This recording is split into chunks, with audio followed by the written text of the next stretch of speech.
Now it's time for Culture Talk, where we discuss culturally relevant topics that you can use to start conversations about your faith. I'm joined today with author and speaker Sean McDowell, and we are going to be talking about his favorite comic book character and how he ties that into Christian ethics. Welcome, Sean. Thank you for joining us. Sandra, thanks for having me. This is a treat. Yeah, you know what? I love your blog. I love that you kind of integrate pop culture and culturally relevant topics into the conversation about our Christian faith. And you had a post recently about why SpiderMan is your favorite superhero. And you connect it to Christian ethics. Of course, you and I are both comic book fans and we love the movies and stuff. So I'd love to hear kind of your take on why SpiderMan represents Christian ethics. Yeah, so when I get asked questions, I'm always thinking, is this worth writing a blog about? And for years, people keep asking me, why do you like Spider-Man so much? Who's your favorite superhero? Now, some of that is because I wear superhero shirts and I use superhero illustrations, and I've kind of got this athlete side to me, played college hoops, and I've got this love of like superhero side to me as well. So people would ask me, I was like, you know what?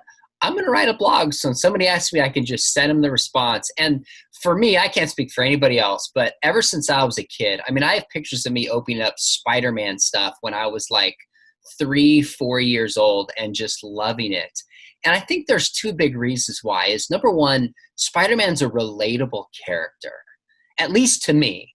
I mean, I don't relate to Batman, this angst at losing his parents and being this brilliant, rich guy. I don't relate to Iron Man, the way he has his angst and he's a scientist in the world and a kind of an entrepreneur.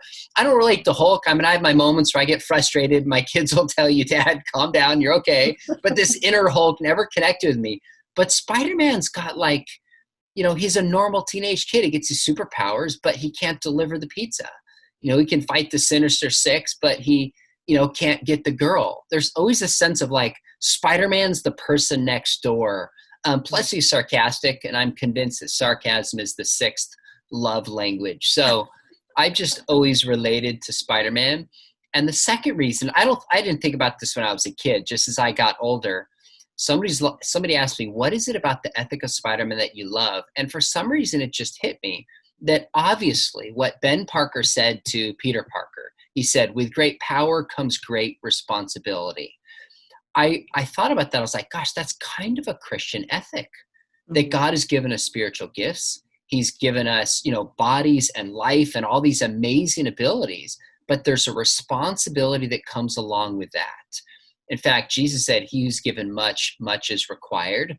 So I don't want to overread things into Spider-Man because I haven't read all the different comic book universes, but I think that defining ethic is very much a Christian ethic as well. At least we share that in common. Yeah, no, definitely. And that was actually going to be kind of another point about that proverb, if you will, that with great power comes great responsibility. What are some of the other ethics that you see represented, not only in Spider-Man, but in some of these other characters? Because you've written about how Stan Lee really did incorporate some really good ethics in his characters. So what other examples are we seeing of Christian ethics in some of these characters? Yeah, and it's not just that all the characters have Christian ethics. I think it's pretty obvious that they don't. I mean that point more from a storytelling perspective. Stan Lee absolutely brilliantly would have characters with a backstory that motivates their life ethic, and they live consistently with that ethic for the most part. You take Wolverine. He's an animal, and he kind of has this animalistic self-defense kind of ruthless character about him, but he's also deeply loyal in a sense. And you see that play through his character. Of course, Captain America. I mean, he's really just kind of defending America. He's this classical Boy Scout. There's that line in the movies about related to God that he gives. It's famous. Like, you could argue that Captain America really has kind of a more conservative Christian ethic as well. So he plays that up consistently with Captain America. But you also see people like Iron Man, who's a little bit of a tortured billionaire because of his mistakes, wants to do the right thing, but just struggles because of decisions and failures in his past. And you just look at different characters, even Black Widow. When you look at the history of where she came out of and she becomes kind of this assassin, you understand with her background why she acts the way she does, and at least in the movie universe, why she's yearning for this relationship and this family. And the Avengers mean so much to her because she's never had that. So in some ways, I just think Stan Lee is a brilliant storyteller, way ahead of his time. Nobody was casting these characters like he was. DC cast characters very differently. Right. No, indeed. And you're talking about casting, you're talking about the movie universe. So when we think about this topic, what would be kind of an organic way to bring up these movies that everybody's watching? I mean, they're like some of the top grossing films of all time. So people are well aware of them. How would you organically bring up the conversation just about your faith in regards to these films? In some of the Avengers movies, like I've asked people, like I think the Infinity War and Endgame kind of have the gospel embedded within it a little bit.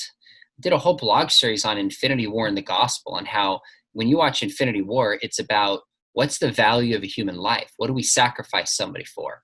And this 10-year series climax is in Iron Man sacrificing his life. I mean, he's a Christ-type figure, powerfully so. So it's easy to just ask people, say, hey, what'd you think about the ending of Endgame? Did you find it satisfying? Did you think somebody else should die? You think there should be another way? Do you think there's any religious ideas in the film? I mean, it's honestly, it doesn't have to be that hard. The key is that you have a relationship, that we're not forcing it on people. I think people know when you're trying to like set them up for something, and that there's just a relationship there that people will listen, and it's the right setting. Like Thanksgiving dinner's probably not the right setting.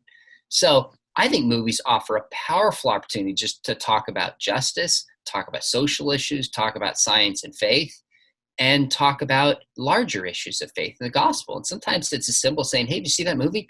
What'd you think about it? Did you enjoy it? What do you think the point was of the movie? Do you agree with that point? And you just start by listening. And oftentimes the conversation is off and running. I think that's such a great point, Sean. Definitely just listening to people and being willing to ask questions and hear what they have to say. So where can people go to find your blog?